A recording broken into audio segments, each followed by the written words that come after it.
तो हेलो दोस्तों, welcome back to my channel. तो दोस्तों आज हम लेकर आए हैं एक और नई वीडियो, जहां आज हम एक्सप्लेन करने जा रहे हैं कमाल की वेब सीरीज को, जिसका नाम है वृंदा। तो वीडियो को शुरू करते हैं, और अगर वीडियो अच्छा लगे तो वीडियो को लाइक जरूर कीजिए और हमारे चैनल को सब्सक्राइब भी कीजिए, ताकि आपको इसी तरह के फ्रेश और लेटेस्ट कंटेंट मिलते रहे। तो दोस्तों वेब सीरीज की शुरुआत होती है और हमें 1996 में गंगावराम फॉरेस्ट को दिखाया जाता है, जहाँ पर कि हम सत्या और चिन्नी नामक भाई बहन को देख पाते हैं। दोनों ही जंगल में खेल रहे होते हैं। सत्या अपनी बहन चिन्नी से कहता है कि वो उसका ख्याल रखेगा और कभी भी कुछ भी नहीं होने देगा। जिसके बाद चिन्नी और सत्या जिस गांव में रहते थे, उसी गांव में एक आदमी की डेथ हो जाती है, जहां पर कि कुछ बाबाओं का मानना ये है कि दरअसल में देवी जी के श्राप की वजह से ये सब हुआ है और ये गांव जो है वो श्रापित हो चुका है।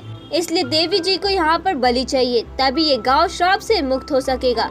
और जब ये बात वो बाबा बोल रहा होता है, तब यहाँ पर सत्या, चिन्नी और उसकी माँ भी मौजूद थे। यहाँ पर बाबा जो है वो चिन्नी की तरफ उंगली उठाता है और ये देखकर चिन्नी की माँ जो है वो पूरी तरह से हैरान रह चुकी थी। और दुनिया में ऐसी कोई भी माँ नहीं होगी जो कि अपनी आंखों के सामने अपनी बेटी की बलि चढ़ाते हुए देख ले। इसलिए वो बाबा के सामने रोती है, गिड़गिड़ाती है। लेकिन बाबाओं का डिसीजन तो एकदम फाइनल था और यहाँ पर रात को चिन्नी की बलि चढ़ाने वाले थे और सारी की सारी तैयारियां भी हो चुकी थी। और यहाँ पर सत्य की माँ ने भागने का प्लान बना लिया था। वो रात को सत्य और चिन्नी के साथ गांव से भागने की कोशिश करते हैं। यहाँ पर रास्ते में चिन्नी का एक खिलौना गिर जाता है, जिस वजह से सत्य उसे लेने के लिए दौड़ता है। लेकिन तब तक चिन्नी और उसकी माँ आगे निकल चुके थे और चिन्नी और उसकी माँ के पीछे गांव के लोग भी लग पड़े थे। यहाँ पर उसकी माँ चिन्नी को एक ट्रक में डाल देती है और ट्रक तो निकल चुका था, लेकिन गांव वालों ने चिन्नी की माँ को पकड़ लिया था। दूसरी तरफ सत्य जो है वो जंगल में रास्ता भूल गया था, जिस वजह से वो गाँव के लोगों के हाथ नहीं लग पाया था। अब आगे कहानी जो है वो प्रेजेंट टाइम में आती है, जहाँ पर कि हम वृंदा नाम की लड़की को देख पाते हैं, जो कि हाल ही में एक बुरा सपना देखकर उठी है। दरअसल में वृंदा ही चिन्नी है और बचपन में जो उसके साथ हुआ था उसके सपने उसे आज तक आते हैं। तो आगे वृंदा की फैमिली में दिखाया जाता है कि वृंदा की फैमिली में उसकी माँ, उसकी बहन नैना है, लेकिन नैना वृंदा को बिल्कुल भी पसंद नहीं करती है। लेकिन उसकी माँ ऐसा कोई भी भेदभाव नहीं रखती, वो दोनों को समान मानती है। तो नैना जो है वो स्कूल में पढ़ती है और उसके कुछ दोस्त हैं जो कि लड़के हैं। वो अक्सर उनके साथ बाइक पर जाती रहती है। अब आगे हम एक पुलिस स्टेशन में सब इंस्पेक्टर साथी को देख पाते हैं और थोड़ी देर के बाद इसी पुलिस स्टेशन में वृंदा को भी देख पाते हैं। हमें मालूम चलता है कि वृंदा है इस पुलिस स्टेशन में सब इंस्पेक्टर की पोस्ट पर है, लेकिन उसे कोई भी खास पसंद नहीं करता, क्योंकि वो किसी से भी ज्यादा बात नहीं करती और सिर्फ अपने काम से काम रखती है। तो वृंदा जिस जगह पर बैठी होती है उसी के बाजू में टॉयलेट है। वहाँ पर लोग अक्सर जो है दरवाजा खुला ही छोड़ देते हैं, लेकिन वृंदा जो है उन लोगों से कुछ भी नहीं कहती, बल्कि चुपचाप दरवाजा जो है वो बंद कर देती है। और ये सब चीजें देखकर हम समझ सकते हैं कि वृंदा बहुत ही सीधी सादी लड़की है। और फिर थोड़ी देर के बाद पुलिस स्टेशन में सीआई इंस्पेक्टर आते हैं, जिसका नाम होता है सेलमन। और सेलमन एक नंबर का घूसखोर आदमी है।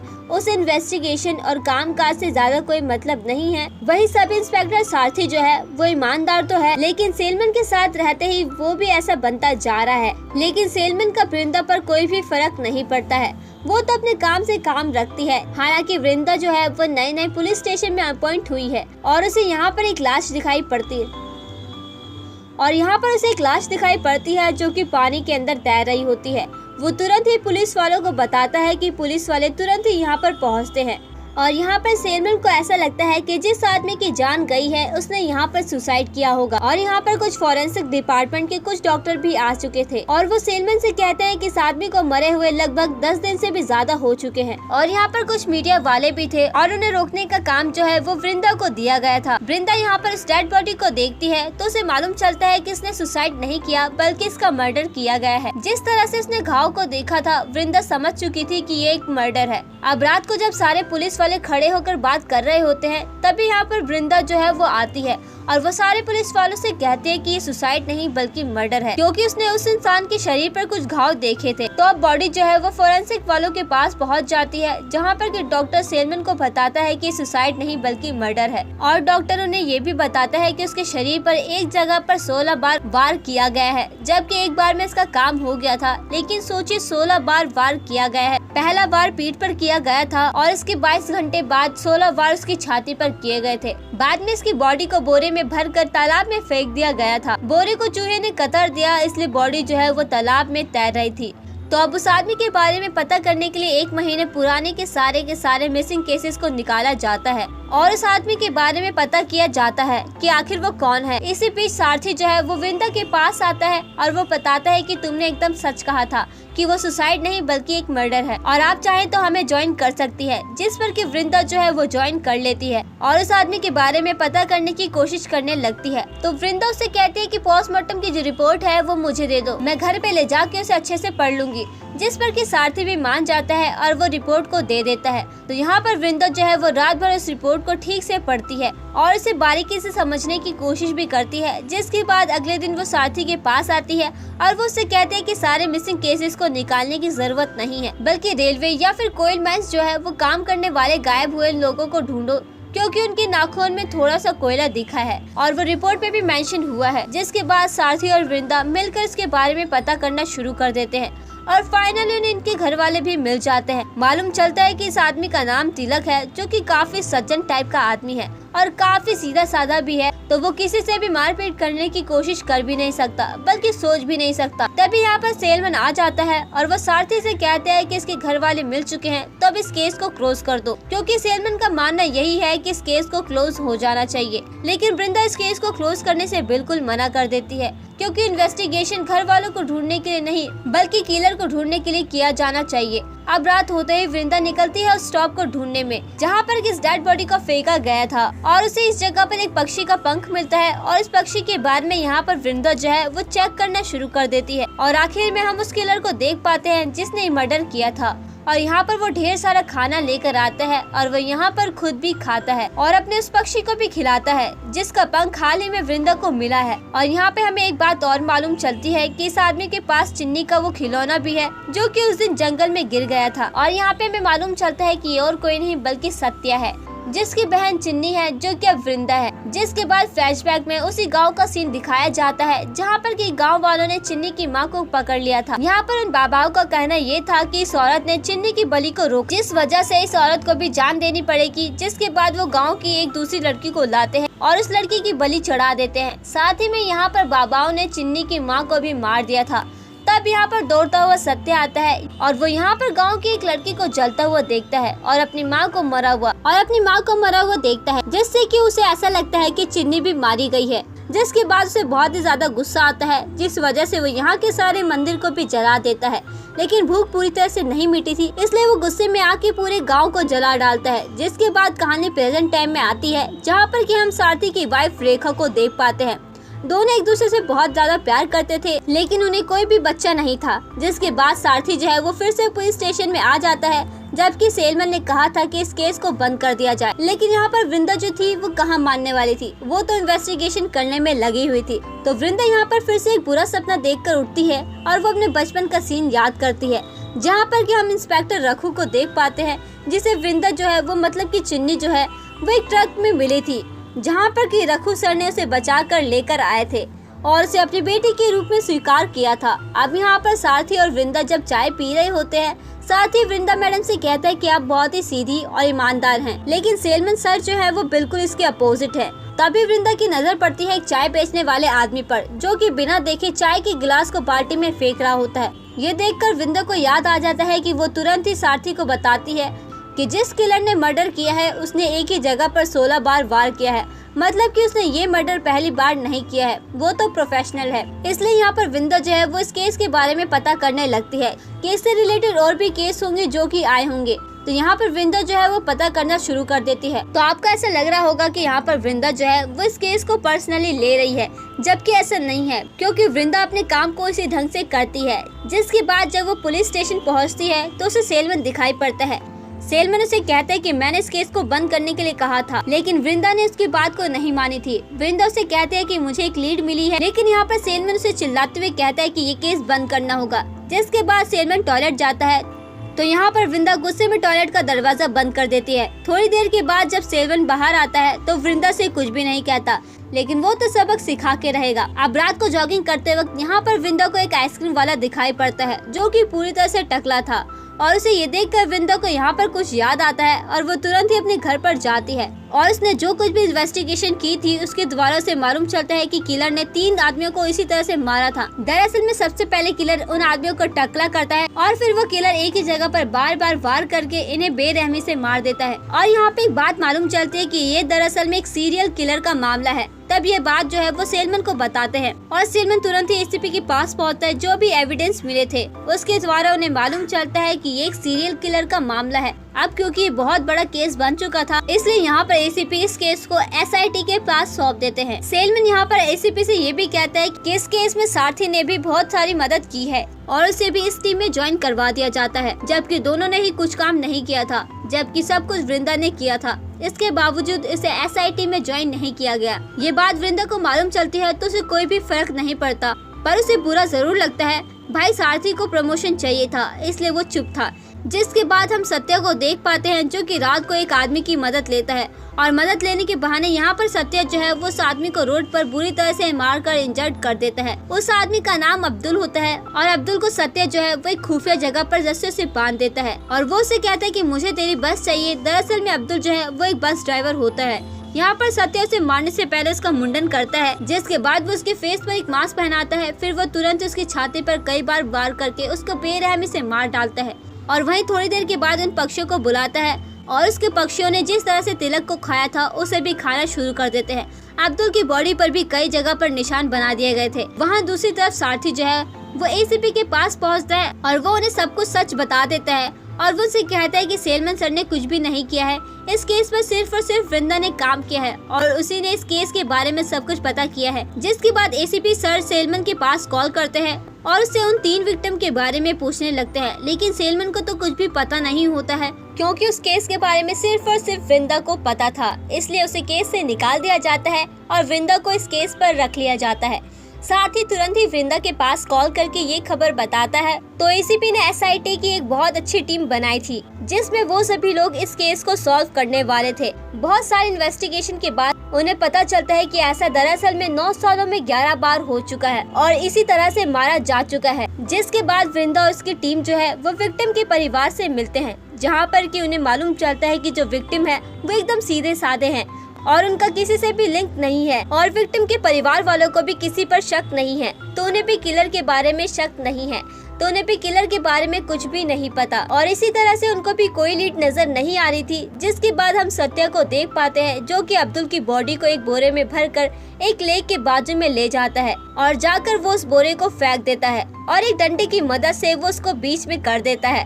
तभी यहाँ पर पुलिस आ जाती है और पुलिस सत्या से पूछती है कि आखिर वो यहाँ पर क्या कर रहा है, जिस पर कि सत्या बताता है कि मैंने एक आदमी को मारकर बोरे में भरकर उसे एक लेक में फेंक दिया है। लेकिन पुलिस वाले उस पर विश्वास नहीं करते और उन्हें यहाँ पर सुट्टा दिखाई देता है, तो उन्हें ऐसा लगता है कि शायद ये आदमी छुपाने की वजह से उल्टी सीधी बातें कर रहा है, तो वो उसे जेल में ले जाते हैं। तो वहीं दूसरी तरफ पार्टी में नैना को अर्जुन नाम का एक लड़का मिलता है जो कि नैना पर लाइन मार रहा था और वो उससे दोस्ती कर लेता है और फिर दोनों साथ में डांस भी करते हैं। जिसके बाद वृंदा जो है वो अब्दुल के घर पहुंचती है जो कि हाल ही में गायब है और उसे सत्या ने मार दिया है। अब्दुल की वाइफ यहाँ पर वृंदा को बताती है कि वो दरअसल में एक बस ड्राइवर है और उनका किसी से भी कोई लेना देना नहीं है। जिसके बाद वृंदा जो है वो अपने घर जाने लगती है। तभी यहाँ पर ऑटो वाला ड्राइवर वृंदा को बताता है कि अब्दुल जो है वो काफी सही आदमी है, वो किसी से भी लड़ाई झगड़ा नहीं करता है और वो हर रोज इसी रास्ते से आना जाना करता है, वो खुद ही उसे छोड़ा करता था। जिसके बाद यहाँ पर वृंदा को एक सुनसान जगह मिलती है जहाँ से अब्दुल का आना जाना रहता है, तो वो यहाँ पर कुछ टायरों के निशान भी देखती है। इसी खंडर में आगे जाने के बाद वृंदा को कुछ देर पर खून दिखता है और कटे हुए बाल भी, जिसे देखकर वृंदा समझ जाती है कि यहीं पर खून किया गया है। जिसके बाद वो पुलिस वालों को सूचित करती है और वो इस जगह को सील कर लेते हैं।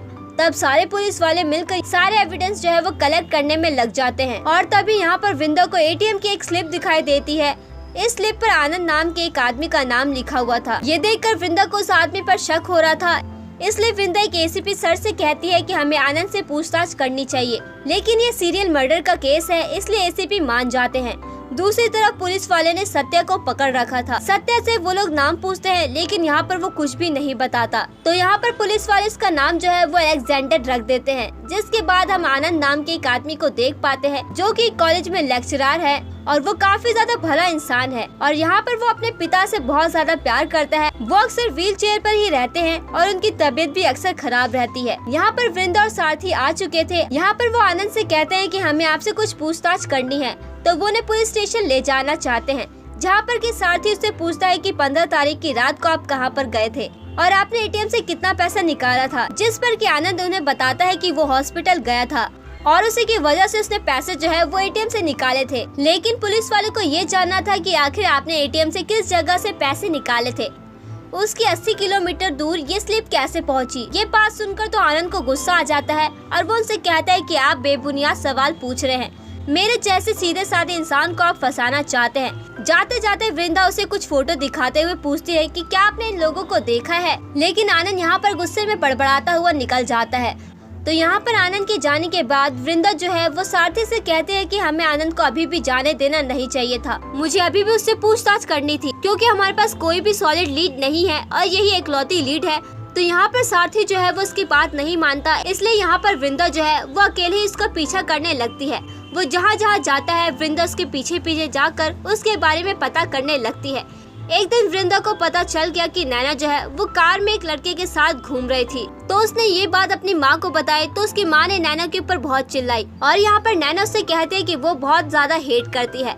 वहाँ दूसरी तरफ सारथी के हाथ कुछ लगता है। दरअसल में वो देखते हैं कि जिस जगह पर लोगों को मारा गया है उसी के बाजू वाली लेक में उन लोगों की लाश मिली है। तो अब सारथी को ऐसा लगता है कि अब्दुल भी जिस जगह से गायब हुआ है उसी के बाजू में एक लेक है और उसकी बॉडी भी वहीं पर मिल सकती है।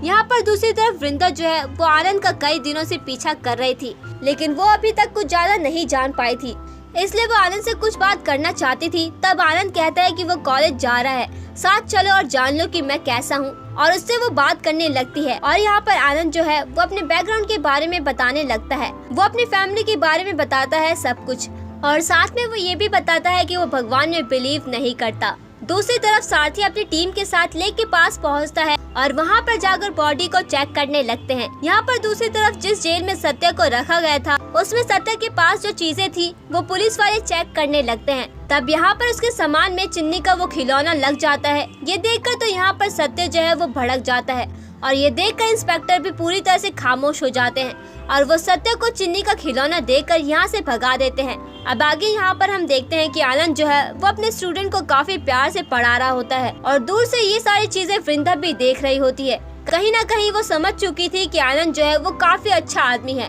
और वो उसके ऊपर फालतू में ही शक कर रही है। ये देखकर वो फ्लैशबैक में अपने पिता की कई बातों को याद करने लगती है कि उसके पिता भी उसे बहुत ही अच्छे से सिखाया करते थे। और फिर कुछ दिनों के बाद अचानक से वृंदा और उसकी फैमिली को मालूम चला कि रघु सर की डेथ हो गई है। दरअसल में रघु सर किसी लड़की को बचाने के लिए गए थे और वहीं पर उन्हें जान से मार दिया गया था। ये देखकर उनकी पूरी फैमिली शॉक रह गई थी। अब आगे हम देखते हैं कि प्रेजेंट में यहाँ पर वृंदा जो है वो आनंद के घर पर खाना खाने के लिए जाती है, जहाँ पर कि आनंद अपने पिता को खाना खिला रहा था। तभी अचानक से वो बेहोश हो जाते हैं। तभी आनंद जो है वो उन्हें इंजेक्शन लगाता है और वो तुरंत ही ठीक हो जाते हैं। आनंद वृंदा को बताता है कि उसके पिता को नए लोगों को देखकर एंजाइटी हो जाती है। वहाँ रात को सारथी अपने टीम के साथ जब लेक के पास चेक करने के लिए जाता है तभी उसे डेड बॉडी मिल जाती है और वो डेड बॉडी दरअसल में अब्दुल की थी। तो यहाँ पर डेड बॉडी को बाहर निकाला जा रहा था। तभी यहाँ पर वृंदा के पास एक कॉल आता है और उसे बताया जाता है कि आनंद के फादर की डेथ हो चुकी है। उन्हें उन्हीं के घर में किसी ने बुरी तरह से मार डाला है। और इसी के साथ एपिसोड फिर से यहीं पे खत्म होता है, मतलब कि पहला पार्ट यहीं पे खत्म होता है। तो दोस्तों उम्मीद करती हूँ कि वीडियो आपको पसंद आई होगी और अगर वीडियो पसंद आई हो तो प्लीज हमारी वीडियो को लाइक कीजिए और इसी तरह की वीडियोस पाने के लिए हमारे चैनल को सब्सक्राइब भी कीजिए ताकि आपको इसी तरह के फ्रेश और लेटेस्ट कंटेंट मिलते रहे। तो दोस्तों मिलते हैं एक और नई वीडियो के साथ, तब तक के लिए हमारे चैनल के साथ जुड़े रहिए। Thanks for watching.